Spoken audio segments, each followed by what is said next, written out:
boa tarde, sejam todos bem-vindos aqui ao meu pequeno estúdio, aqui onde eu normalmente faço aqui as transmissões das formações que trabalho e que vou desenvolvendo neste formato online, e nós fomos todos obrigados um bocadinho a adaptar-nos a este formato. Então, o que é que nós hoje vamos falar? Obrigada, Cecília, e obrigada, Aleca, pelo convite. Para eu estar aqui a apresentar então este tema que me é tão adorado, que é exatamente os jardins urbanos comestíveis.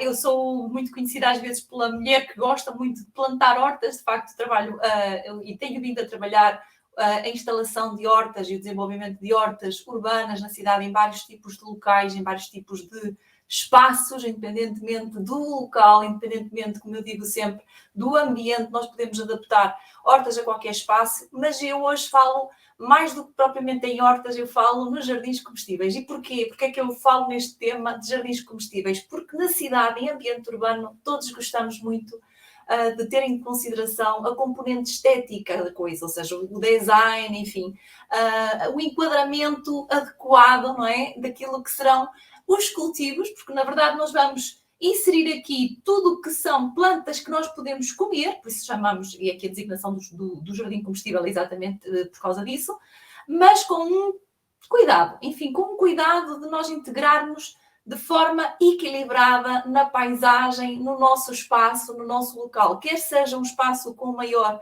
área, quer seja realmente enfim, pode ser um espaço, e quando falo aqui espaço não tem que ser exatamente numa habitação, não tem que ser num ambiente familiar, pode ser num ambiente institucional, numa empresa, pode ser em escolas, pode ser em empresas, sim, porque já instalei hortas neste tipo de ambientes todos. Cada vez mais existe realmente uma atração, ou seja, existe aqui uma necessidade de aproximarmos a natureza do ser humano. E é um pouco isto que os jardins, no fundo, acabam por trazer. E esta componente dos jardins comestíveis, porquê? Quais são os grandes benefícios, então, de termos jardins comestíveis por perto? Qual é que é a diferenciação de ter um jardim normal? Acho que toda a gente gosta de um jardim traz sempre, enfim, não só embelezamento, mas de facto acaba por de alguma forma ser maravilhoso para os nossos sentidos. Mas qual é que é a grande vantagem de nós termos aqui jardins comestíveis? Ao invés de apenas termos um jardim, é exatamente tirarmos mais partido desses jardins, ou seja, além daquilo que será a componente estética, a componente da beleza para o nosso olhar, não é? Temos um espaço mais bonito e temos mais natureza por perto, nós vamos ter também aqui um aproveitamento duplo ou triplo até, porque na verdade os jardins comestíveis ou hortas urbanas, com este conceito de jardim comestível, eu já vou explicar ainda mais qual é que é a questão aqui do porque é que eu lhe chamo muito jardim e não horta neste momento. É o grande benefício, como eu disse, de trazer equilíbrio para o nosso espaço, para o nosso ambiente urbano, mas não só pelo facto de trazermos a natureza e trazermos embelezamento, mas também por podermos colher e comer, então, alimentos que foram cultivados por nós. Portanto, temos aqui, no fundo, um benefício para o ambiente, para a saúde e bem-estar, porque realmente há aqui um grande benefício, não só pelo facto de eu cultivar e comer alguns dos alimentos que podem ser apenas mesmo que só tenhamos espaço para ervas aromáticas cultivados por nós mais frescos, mas também pelo facto de eu ter essa satisfação grande quando vou colher, ou seja, essa parte do benefício mais da satisfação emocional, ou seja, desse tal bem-estar emocional que há no colher esses alimentos que foram plantados ou semeados por nós. Então, eu tenho trazido estes temas cada vez mais para o cidadão, como eu digo, para qualquer cidadão, mas muitas vezes para alguns públicos mais específicos, que podem ser as escolas com a componente pedagógica, em que os professores, de facto, podem explorar mais isto, pode ser para ambientes mais institucionais e empresariais, em ações de team building. Também tenho trabalhado um pouco isto, porque de facto nós conseguimos trabalhar aqui imensos temas. Na verdade, eu digo sempre que a natureza é realmente uma professora. E a parte benéfica aqui dos jardins comestíveis, ou seja, de cultivar alimentos, é que nós conseguimos nos conectar ainda mais com as estações e conseguimos aprender ainda mais, porque realmente é mais desafiante eu cultivar às vezes tomates além de flores ou cultivar tomates juntamente com flores ou aromáticas, várias aromáticas misturadas. As aromáticas não são das mais difíceis, mas cultivar alguns alimentos no meio do nosso jardim pode ser um bocadinho mais desafiante do que cultivarmos apenas um jardim com relvado ou com algumas árvores ou com algumas plantas arbustivas perenes que vão ficando lá e que só precisam de uma poda, de uma fertilização, enfim. Há, de facto, um desafio maior. Por um lado, é um pouco mais trabalhoso, é verdade, ou seja, aquela velha história de que, certo, nós podemos ter um jardim, uma mini horta com menos trabalho, dependendo também da nossa disponibilidade, ou com mais trabalho, certo? Mas é impossível dizer que vamos ter e vamos cultivar alimentos sem qualquer tipo de trabalho. Realmente é mais desafiante, por isso digo, é um bocadinho mais desafiante a nível da nossa necessidade de disponibilizarmos algum tempo para cuidar desses cultivos do que se apenas tivéssemos as nossas árvores, arbustos, etc. Mas também podemos fazer que é uma adaptação daquilo que nós queremos plantar e colher, obviamente, também ao nosso espaço e à nossa disponibilidade de tempo. E hoje vou trazer aqui algumas sugestões, portanto, eu não vou alongar-me aqui na exposição teórica, vocês estão aqui, de certo, para verem aqui algumas questões mais práticas e este webinar é com esse conceito. Então eu vou trazer aqui algumas sugestões e as sugestões mais simples para nós podermos aqui mostrar em pouco tempo que temos, passam sempre por fazer um misto de aromáticas com flores. Ok? Nós poderíamos sim ter jardins comestíveis que também incluem, por exemplo, frutos vermelhos. Os frutos vermelhos não são dos mais difíceis de manter, mas aí sim, se tivermos um bocadinho mais de espaço e também formos mais curiosos, já tivemos alguma experiência. As aromáticas são sempre aquele tipo de cultivo mais simples de integrar, mais simples de avançar e de termos no nosso espaço. E depois temos aquelas que não vão requerer assim tanto trabalho e temos aquelas que vão requerer um bocadinho mais de atenção. De qualquer das maneiras, posso-vos dizer que, além das aromáticas, nós podemos incluir, e pensamos sempre nas aromáticas, sempre quase como utilização para a nossa cozinha, mas nós podemos incluir no meio das ervas aromáticas imensas flores. Todas as que estão aqui eu fui apanhar há 5 ou 10 minutos atrás, antes de começar este webinar. Lá fora no meu jardim são tudo flores comestíveis. Muitas delas estão às vezes em viveiros disponíveis para nós colocarmos como flores anuais nas nossas varandas, nos nossos jardins, e nós não temos noção sequer que elas são comestíveis. Algumas são realmente mais conhecidas do que outras, por exemplo, as verbenas que estão aqui, certo, já conheceram, já viram estas flores. Outras não são tão conhecidas quanto isso. Existem algumas que são realmente fáceis de cultivar e não estão disponíveis em viveiro, mas curiosamente estão disponíveis às vezes quase de forma espontânea, como é o caso desta borragem. É super fácil e já existem sementes, caso queiram depois cultivar. Vou-vos dar aqui o exemplo desta, que é muito conhecida, que é a calendula, e já encontram com alguma facilidade em viveiros ou então em sementes. Ela tem uma série de benefícios para atrair alguns dos insetos que são necessários, os polinizadores que são cada vez às vezes menos, que nos aparecem menos e que são necessários caso queiramos, por exemplo, ter um pé de morangueiros, porque não? É preciso nós termos sempre os polinizadores por perto, não só para cultivar frutos, mas para tudo. As calêndulas têm também uma série de benefícios medicinais. As capuchinhas, eu não sei se já viram, as capuchinhas em alguns sítios são espontâneas, mas estas fazem um tapete para quem tenha áreas mais... Para quem tenha maiores áreas, fazem um tapete rastejante imensamente bonito e, portanto, também são comestíveis, têm um toque apimentado com sabor ligeiramente agrião. Depois podemos ter algumas folhas. Eu não vos trago aqui hoje muitas plantas da horta em si, folhas para saladas, mas existem algumas que são bem bonitas, como este sorrel dos bosques, ou quem lhe chama, aliás, por azedas, para quem lhe chama vulgarmente por azedas. Mas temos, por exemplo, os amores perfeitos, que são tão conhecidos e que até existem mesmo quase que de uma forma muito generalizada nos jardins urbanos, não é?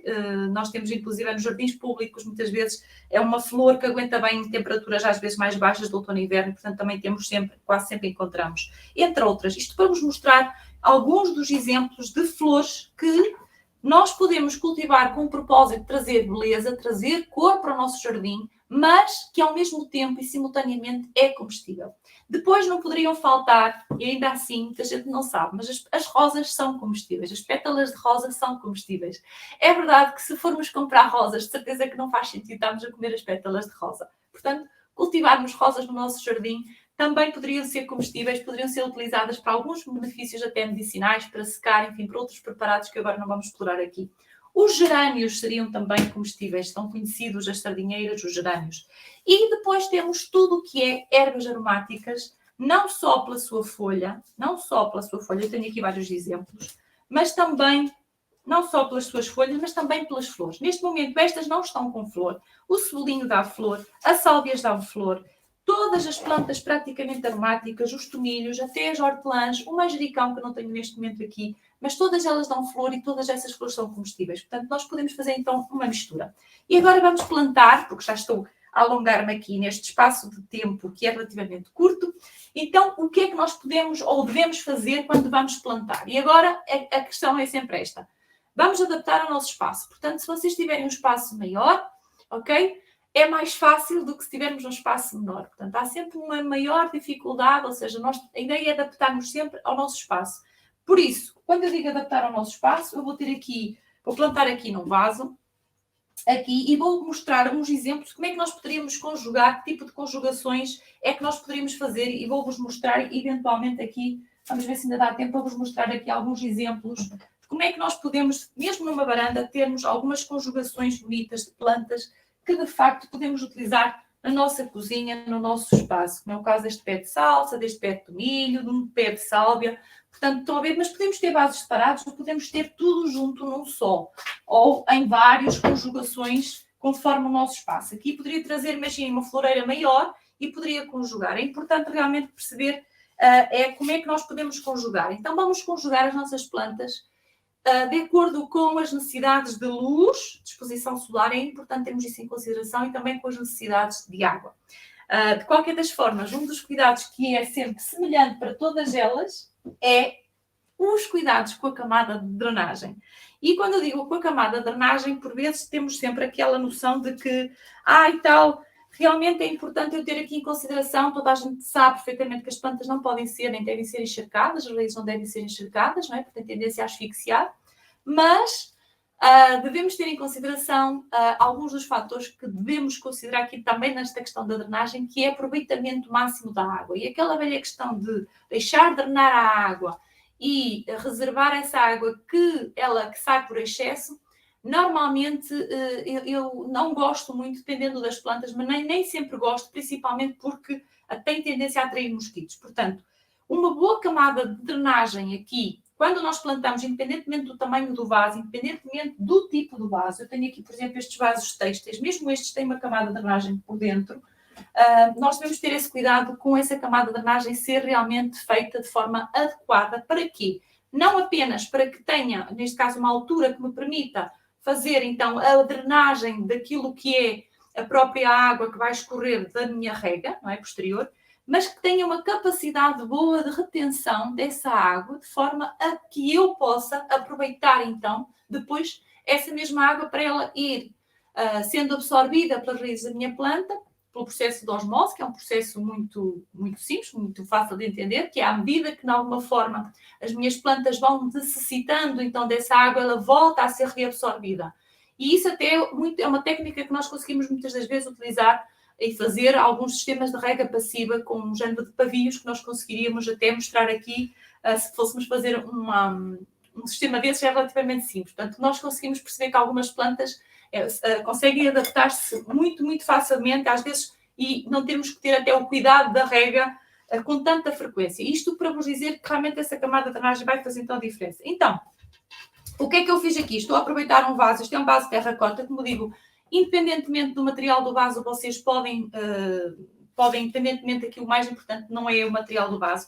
É importante, eu coloquei agora aqui uma tela, esta tela não era obrigatória, mas coloquei aqui um furinho aqui no fundo do vaso, coloquei esta tela, e vou colocar aqui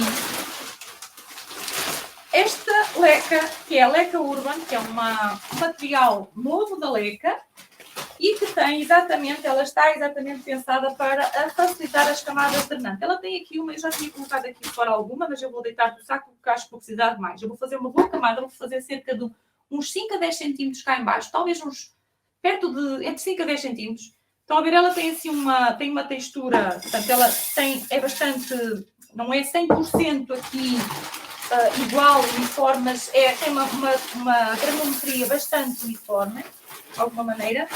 Uma mais pequenina, outra maior, mas é muito...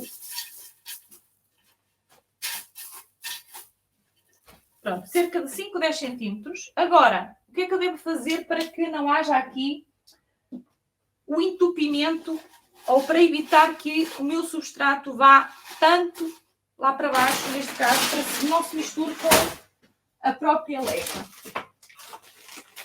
Vamos colocar aqui um substrato. Eu vou colocar aqui este, que é um substrato universal. Este aqui, aliás, até é adequado para flores. Porque eu vou plantar aqui flores com aromáticas. Portanto, vou encher aqui a cerca de 3/4, vou fazer aqui mesmo com a mão. E agora vou juntar aqui flores que vão precisar da mesma necessidade, neste caso, de água e de luz solar. Ou seja, vou, por exemplo, plantar aqui este gerânio. O que é que eu podia plantar com este gerânio? Olhem, podia fazer um vaso só com flores comestíveis. Estas tagetes também são flores comestíveis. Poderia fazer só com flores comestíveis. Mas aqui, plantar este gerânio com sálvias não seria uma boa opção. Primeiro que as sálvias preferem, à semelhança quase que da hortelã, são um bocadinho... A hortelã é invasiva. Estas não são invasivas, mas elas preferem um local... Preferem estar, no caso de estarem plantadas em base, preferem também estar sozinhas. Além do mais, a sálvia, à semelhança do tomilho, não precisaria de tanta água como aqui o meu gerânio. Portanto, uma boa opção poderia ser, por exemplo, este cebolinho, ou poderia ser, eventualmente, um pé de salsa, não tenho aqui um pé de salsa, ou até mesmo o pé de coentros. O cebolinho, curiosamente, eu não sei se tem noção, mas o cebolinho é uma planta que dá uma flor muito engraçada, com um toque assim meio recheado, muito engraçada. E fica super bonito, portanto, toda a gente acho que conhece a utilização do cebolinho, fica super bonito, é comestível, dá para fazer vinagres aromatizados, portanto, seria aqui uma boa opção. E o facto de plantarmos com este substrato, que até é adequado, portanto, acaba por funcionar como um substrato de flores, mas bastante adequado para plantas também com flor, para plantas, neste caso, poderia dar para plantas aqui aromáticas, não haveria problema nenhum. Ele tem boa capacidade de retenção e é rico em matéria orgânica, portanto estaria aqui tudo ótimo. Agora, o que é que nós vamos fazer? Neste vaso, por exemplo, poderia colocar aqui até uma terceira planta, se eu quisesse, porque ainda teria espaço para isso. Portanto, aqui poderia, por que não, colocar uma planta mais baixa e vamos pensar que estamos a simular neste vaso aquilo que nós poderíamos fazer numa floreira maior. Está bem? Podíamos pôr aqui uma planta mais baixa, que seria, por exemplo, esta petúnia, que é uma petúnia, e acho que toda a gente já viu de certeza as petúnias, há umas flores muito engraçadas, algumas até têm tendência a ficar pendentes, e as petúnias, curiosamente, também têm, as flores também são comestíveis. A petúnia, ou por exemplo, até um amor perfeito, poderia ser. Agora, nesta altura, os amores perfeitos já estão quase no final do ciclo, então eu vou escolher aqui uma petúnia. E agora, o que é que eu vou fazer, ou que devo fazer? Tal como eu devo ter aqui atenção em fazer uma boa camada de drenagem, também devo ter em atenção fazer aquilo que se chama uma cobertura de solo, neste caso de substrato. Ou seja, eu poderia ter como opção deixar aqui o meu vaso, este meu vaso poderia ficar desta forma, apenas plantado. Vou regar, vou já fazer aqui uma rega, dar aqui uma rega. Normalmente depois de plantar devemos sempre regar. Eu vou-vos mostrar que depois de regar, e vejam bem, estou a regar bem, certeza absoluta que a água não vai sair logo em baixo. Querem ver? Eu vou-vos mostrar já de seguida. Vamos fazer aqui rega. Atenção que nós devemos encher bem o vaso. Há uma tendência em muitas pessoas a não encherem o substrato até cá em cima. O que é que acontece? Boa.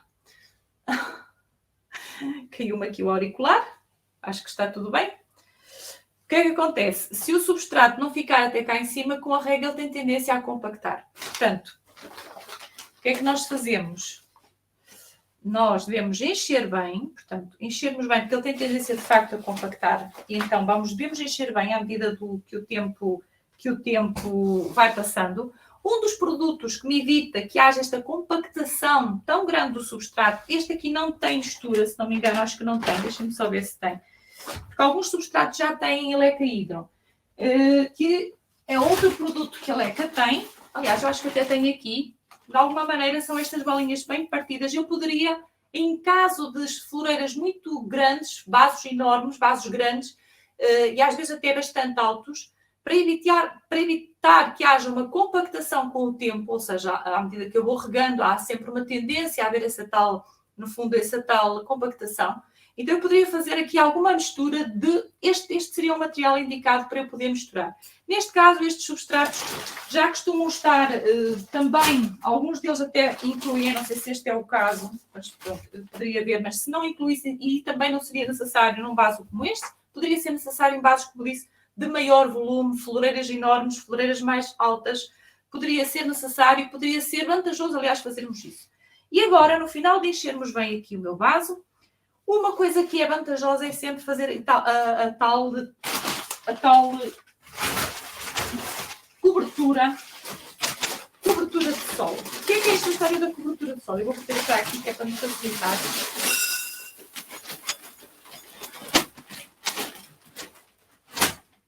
E quando eu digo cobertura de solo, porque poderia ser de facto no solo do meu jardim, eu poderia fazer um canteiro no solo do meu jardim, ok?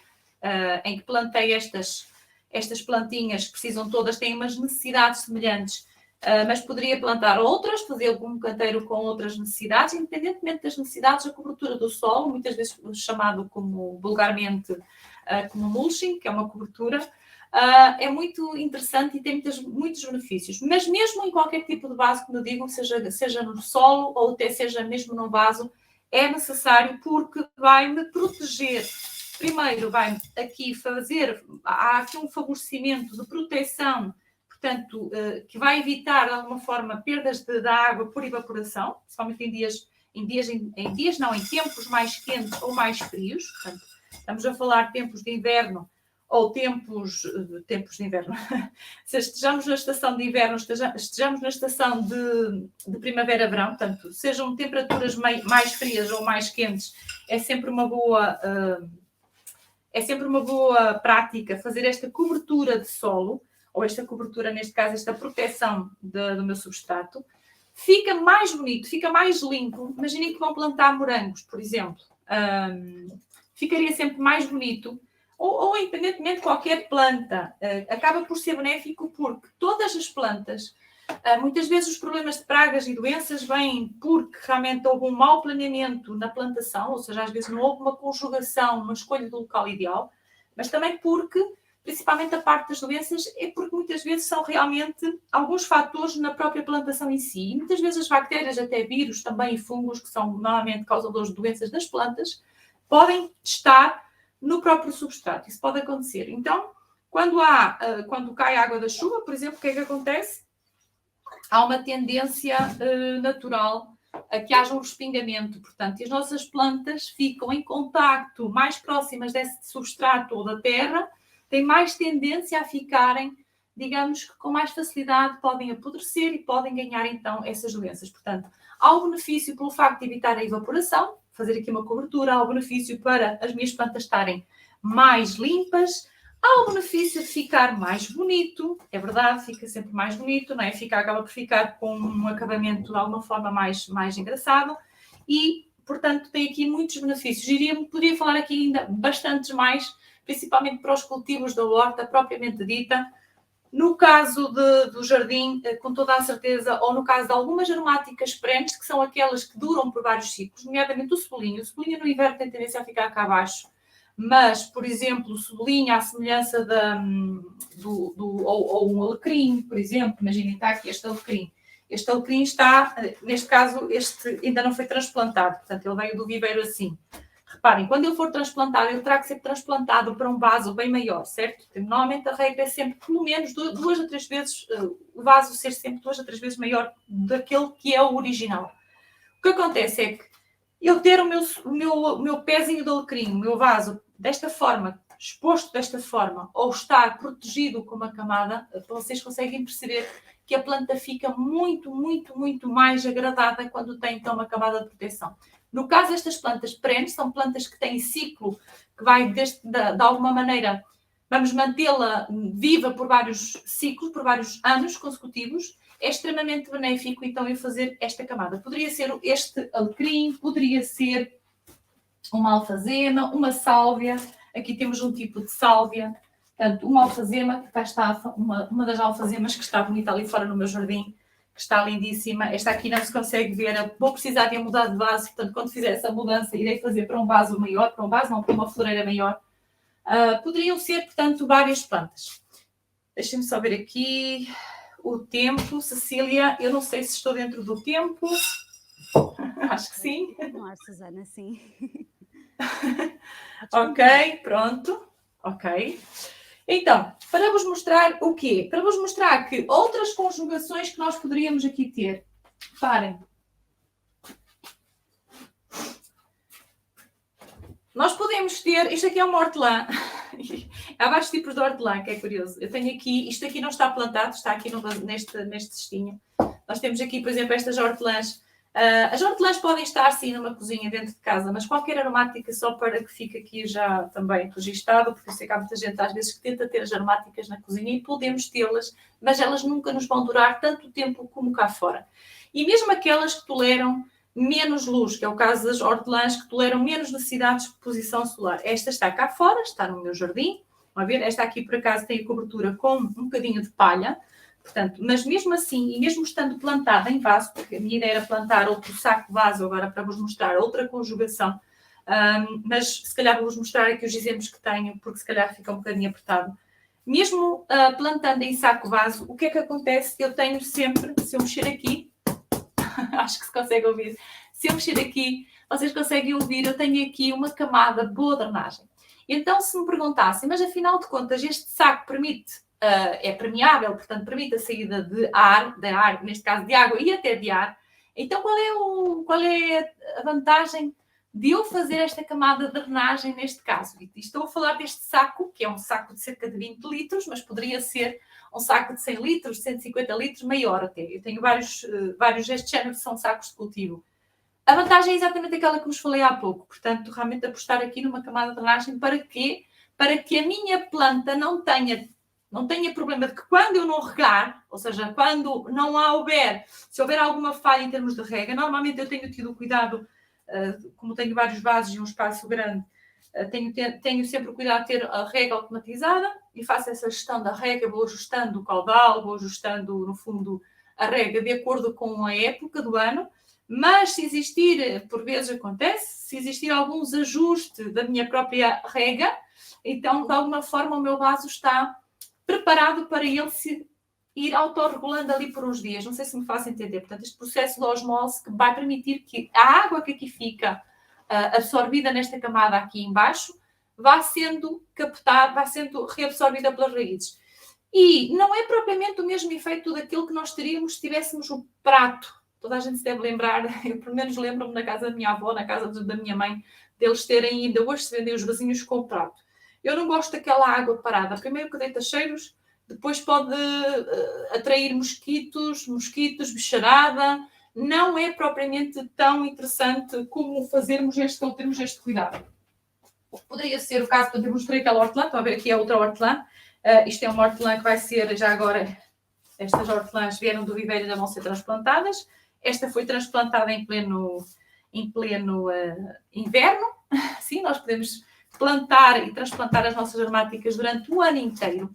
E podemos ter sempre o nosso jardim, claro que na primavera e verão vamos ter mais flores, é verdade que sim, mas podemos ter sempre o nosso jardim, na verdade, bem bonito, bem aromático, bem comestível, literalmente. Temos menos produção no outono e inverno, mas podemos ter e colher durante o ano inteiro, se tivermos esse cuidado de equilibrarmos e escolhermos as plantas que nós podemos depois utilizar. E todas elas são realmente aqui utilizáveis. E é ou não é bonito fazermos aqui estas conjugações e podermos chegar ao nosso jardim e colher, quer seja para uma preparação de uma bebida, de uma infusão ou de um prato que nós, enfim, vamos fazer, e sejam apenas aromáticas, ou seja, porque não, enfim, colhermos as nossas folhas para saladas, que eu tenho imensas folhas para saladas, bastantes misturas que se cultivam muitas vezes rapidamente. Poderia ser, nesta época vou ter as malaguetas, que são sempre bonitas, acabam por ter quase aquele aspecto também colorido, que tem um efeito ornamental, poderia ser, aqui ficaria bonito um pé de malagueta. O tomate vai exigir um bocadinho mais de espaço, também é possível cultivar tomate sim em vaso, mas enfim, precisamos de um espaço um bocadinho maior, de um vasinho um bocadinho maior. O tomate seria uma boa associação, conjugarmos, por exemplo, o tomate com o manjericão e com estas tagetes, fazer um vaso bonito com tagetes na base, que são estes cravos túnicos, também muito conhecidos, com o tomateiro, portanto, estão a ver, podemos fazer aqui umas conjugações bonitas que acabam por ficar floridas, que ficam de alguma forma ornamentais, ou seja, é isso que eu digo, acabam por ser jardins comestíveis. Vou-vos mostrar ainda este saco base aqui, por exemplo, com ervilhas, que eu não tutorei, estava aqui a ver se conseguia tutorar, e que não tem aqui flores aqui na base, mas a própria ervilheira vai dar flores, ela já está aqui a começar a florir, estão a ver? E por acaso esta estava conjugada com um pezinho de couve, cá está, este pé de couve, reparem. E quando acabar da minha ervilha florir e dar ervilhas, ok? Aqui falta prender. Eu poderia ter aqui umas flores, podia, ainda podia. Elas podem de facto, eu poderia pôr, por exemplo, aqui umas tagetes, porque não? Umas flores mais pequenininhas. Eu acabo por tirar a ervilheira e fica-me aqui um pé de couve.